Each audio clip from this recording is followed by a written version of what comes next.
Okay, so this will be part one of kind of explaining through the final project that we have and how to set it up. So if you download the files, there's just the three. There's the set and the character. The character is broken up into two passes, which we'll go over more in a later video, how to use cryptomats and what they are. But this was just a rendering artifact that I didn't feel like debugging because this render took a little while. So basically all you need to know is if it says BTY, that's beauty. So set beauty, character beauty, it's typically how you abbreviate those things. So these are your beauty passes.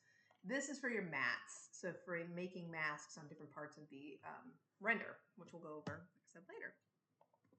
But it's just these two images, and we're going to basically make different times of day by playing with the lighting.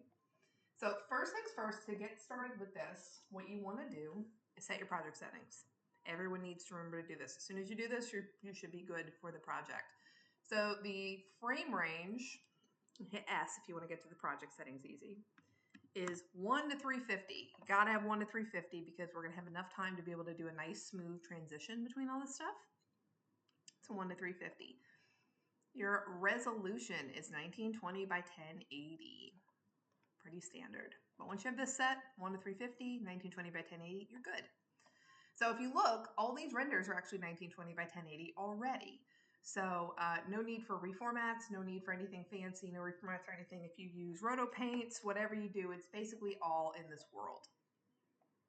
So I'm not going to go over all the super details about embedded channels, but if you look, you can see all the embedded channels in here. The gist of it is y'all probably don't need to worry about all these ones down here, because those are like pieces of each light. Really, the only stuff y'all have to worry about at least for this video here right now is going to be these ones that say RGBA.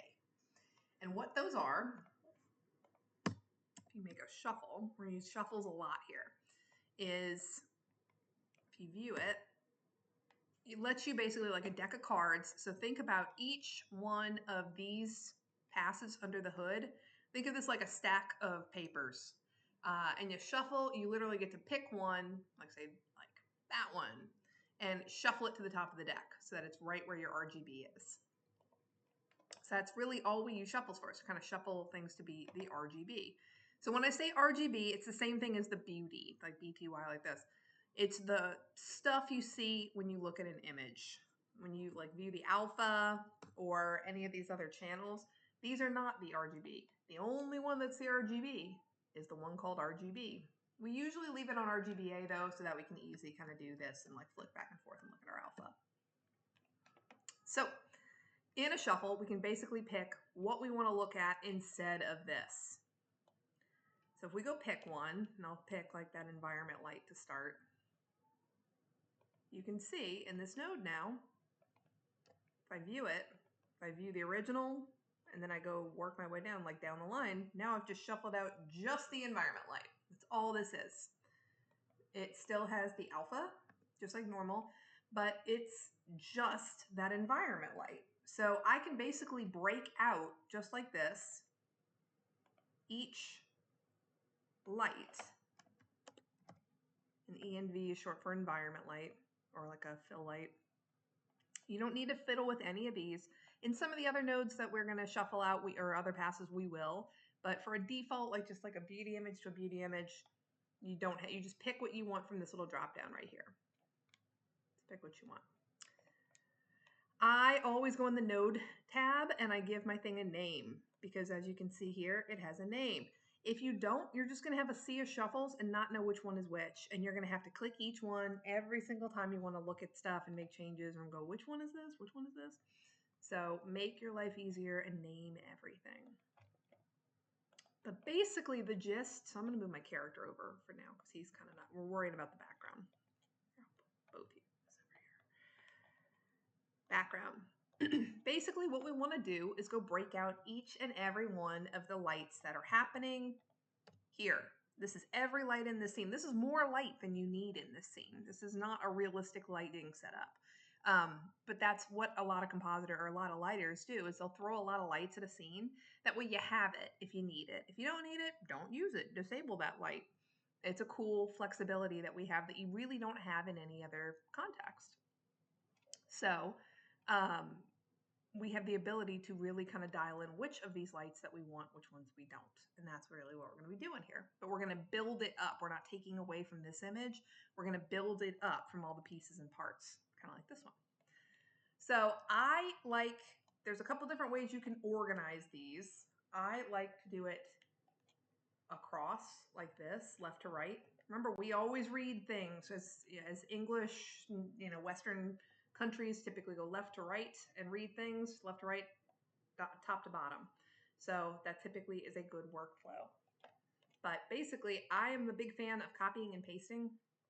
Because like this, I've already kind of set some stuff in here, sort of, kind of. But I like to copy and paste stuff so I don't have to remake nodes. So I'm going to grab both these. I put a dot node. I'm going to basically make this kind of like a long pipe.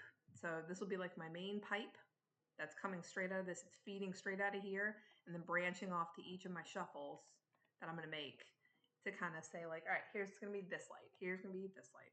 So what I mean by that is, so I'll copy this, Control C, Control V. Remember, wherever you click in the in the node graph, wherever you click, when you hit paste, it pastes right where you click. But I'm going to hook this in like this. And it makes it really nice and neat, really easy to see. I can see, like if I click this, you can see the whole line lights up. This is my B path here. This is my main stream. It's just branching off in each spot to make my different lights. So I can go in and start picking the other lights. So let's do like fill. And SL, SR always means screen left, screen right. But if I view this, this one looks similar from the last one, but you can see different lights.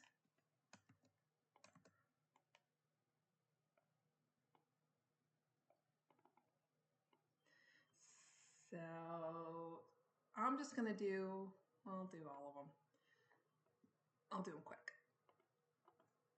But you want to have all of these lights, and you can check them as you go to make sure that they are doing what they're supposed to do.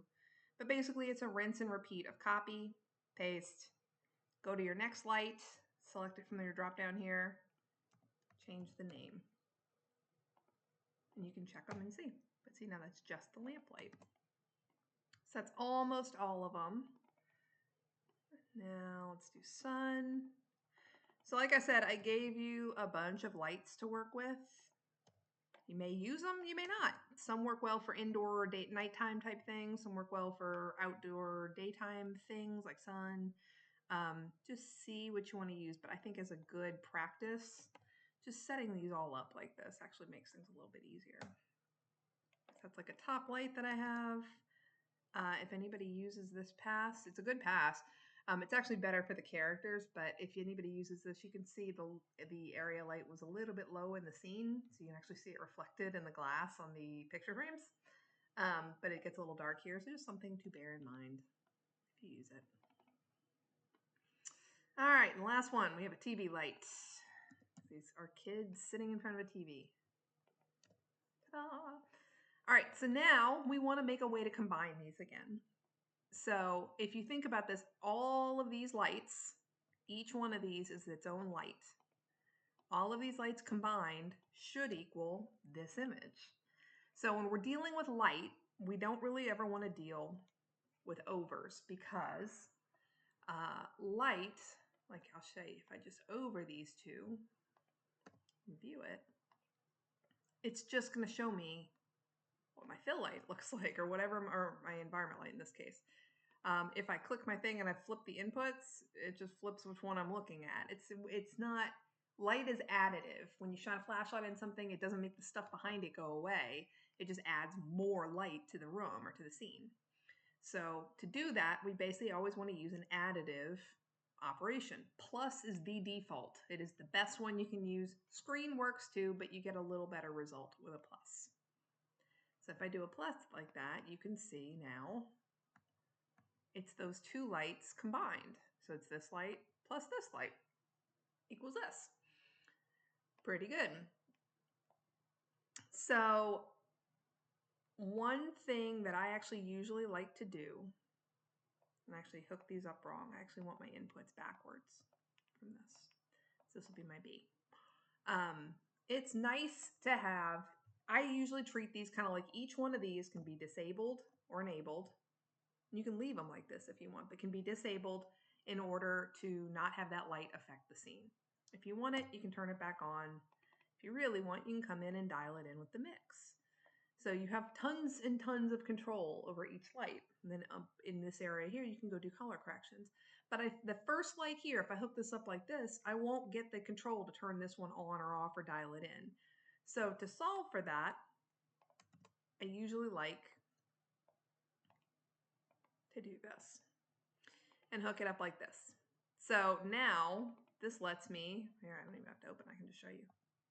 I can turn off both these. I have no light. If I turn on one, I have just that one. If I turn on that, I have that one. I can dial them each in with the mix, but a merge does not need to have something hooked into the other handle. If you just have one, it just basically acts like an on-off switch, essentially. Like if I just put a merge up here for some reason, if I disable it, it just kind of makes the image go away. So just something to think of, but this is basically the gist of how we're going to set these up. So think of each one of these merges. I'm just going to keep copying and pasting because now I don't have to go in and go set that plus if I do that. But it should be pretty quick to get this set up. And once you do this once, you don't ever have to do it again. But like that. Now, if I look at this, it's super neat and organized. I have everything I want. But if I view this plus at the end, it looks, oh, I forgot a light. Haha, you can see I have a difference. It looks just like what I started with, aside from that one that I know I missed. There's one called Back Room. They're alphabetical, and I missed that one. So I'm just going to add that in real quick. But you see how quick and easy this is to add stuff in? It really shouldn't be a chore to add in passes. See, this was this little backlight. And one thing that's really cool with an EXR, it's very much like an HDR, which means that it has like a ton of range to it. It's not like you take a picture and what you see is what you get. If I crank up the exposure, you can see there's actually plenty of detail in this image. It's a little noisy, that's bound to happen, but there's plenty of detail of that light hitting in the room if you want to force it to be brighter. You get nuclear stuff like that, but plenty of room. So if you ever want to, like, if you really loved this light and you wanted more influence of it over here, you could do that. That wouldn't be that difficult to do. But now, if I view this and I view my original beauty image, they're the same, sort of. So this is what we want. So if I'm viewing this from here, now I can come in and literally disable any light that I want. So if I don't want the environment light, I can turn that off. If I don't want like the environment or any of these fills, I can turn them off. I can literally come through and turn off whatever I want. Turn on whatever I want. So you have a ton of power, a ton of flexibility. And that's really kind of the power of multi-channel compositing like this. So if I wanted to now, like say I want to make my lamp lights. See, this is why we named stuff. I can go find it. Here's where you do color correction. Say if I wanted to make the lamp light cool, like maybe like a purple. It's not realistic, but let's say that's what we're going to do. I could make it different colors. What's kind of interesting with grades with lights like these, wherever you have hot spots, like the brightest spots, you're only, like I can crank this all the way up and you'll be able to see it's really affecting from the darks. That's what a gamma does. If I adjust in the grade the gamma, if I go into the multiply and do it, it gives me that color in the bright. But just keep in mind, you know, sometimes there's a limit to how much you can push a light if you really want to. So I could do something kind of crazy if I wanted. But I could basically go through and color these lights. I could change how they look. I could change what they do. I could change what they hit and affect. I could do whatever I want to them in each of these little streams. And then it's affecting how they go right on top of there. So like, let's pretend I leave all these on. If I view this with just this change happening, you can see what that one node would do if I just relit like change the color of that light. So it gives you a lot of options. I'm gonna get rid of that for now. So this is essentially how you are going to relight your shot. It's up to you what merges you leave on or off for a setup, how much their mix is happening, what color corrections you do to any of this stuff. But one thing to keep in mind when you do this that we need to still do is fix our alpha, because if you look in the view the alpha, if I look at my original alpha versus this alpha, does that change?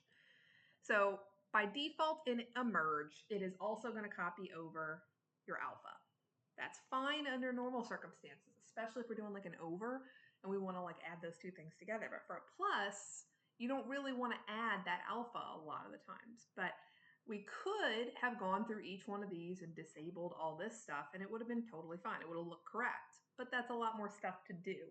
We also could have gone in and, since this is the power of the B stream, like carrying all the stuff under the hood, all those channels that we use to like break these out and the other ones that are in there, you have the option to keep those flowing down the stream here so that you still have access to all those. You don't right now just because I have this merge is set, but if you were to come in here and change this also merge to all, it would give you all your channels. Whereas like this one here next, that's not set like that. Ooh, I lied. Oh, well, it's because it got it from here. But if I turn this off and view there now, you see there's no layers. So if you wanted to do that, you could. Same with the alpha. And that's how like we would do it in a real, like a studio production shot. But for this, the easier way to do that is to think in terms of that you can steal stuff from any point in your comp. So if I know right here at the read, my alpha is perfect, that's what I want. I don't have the 1, 2, 3, 4, 5, 6, 7, 8 stacks. It's basically taking the alpha and stacking it on top of itself 8 times. We don't want that. So if I like this alpha, I can steal it from here. So if I come down here, the way that we take something from one spot and put it in another spot is always going to be a copy, which is hotkey K. So actually be a little easier up here. The thing we're copying from is this image. So I'm going to hook this in here and we're going to copy that down to where we end up out here. So that's going to be our B. So if I view this, since by default it copies alpha to alpha, boop. Now we got our correct alpha if it's on. So this is a pretty common workflow you see a lot of people do. You can always then come and put some dot nodes like this if you want to kind of keep it neat and tidy. But this is a good setup for your character or for your background, or just by like the lighting breakup like this. So a good time now would be to go put a backdrop on this. Backdrops are going to save your butt on this project if you keep things nice and organized. So don't be afraid to use a backdrop. So you'd want to say like set day or set TV or nighttime, you know, whatever you want to call it, so you can identify what this stuff is. But let's say this is my set. Your best thing you could do right now is actually go ahead and copy this for your characters. So I'm literally going to select this whole backdrop node. I'm just going to do it down here for now. I'm going to change the name and the color so that I don't get them confused. And I'm going to take my little character pass and watch. All that work that we just did up there for the set. So here is our characters, these weird looking little boys playing a video game. And it's the same thing here. All the different light passes that we did. You can kind of go through them and see what they do. But if you come do this and kind of come to the bottom and compare it to here, there's some lights we're missing. So there are a couple more we need to add in for the character. So I'm just going to drag this out a little bit so I have a little more room. Because I know how many I put in here. So I know that there's 4. You didn't know that, but I know that. So I'm going to copy 4 of this setup that I had and hook it in. I usually hook stuff in before I move it. That way I don't forget, because it's very easy to forget to move stuff. A lot of y'all have seen. So now I can go into these 4 and fix them. So if I look, there was these 4 passes right here called char, like character. Characters usually get, I'll hook these up quick so I can show you, their own hero lighting, because characters are the star. We want them to pop off the background. We need them to look a specific way. So typically on a CG production, you will make lights that follow a character that look really good so that the character can pop. So if I view each of these, I'll show you. So like I made a fill light, kind of coming from the bottom corner. So they're not based in reality. They're based in making the character look good. So you got that. You have a key light. That's a nice little key light, kind of giving them some good shape that they wouldn't otherwise have. This is not realistic to that scene. But if you use the sun, if you use any sort of influence from this side of the room, it could be. And even just a little bit helps give them some shape. Rims are the ones you're going to probably use a good bit. So you have one on the left and one on the right. Almost all CG characters are using rims pretty heavily because rims are what helps our characters pop off the background. So we'll cover that a little bit more later. But now if I look at this versus this, oh, I forgot. The beauty image here didn't have the character key. The character key was giving me trouble rendering. So don't worry about that. That's not syncing up. But now we have all the lights. So we have these additional 4 lights. I can even give this a backdrop if I really want to remember.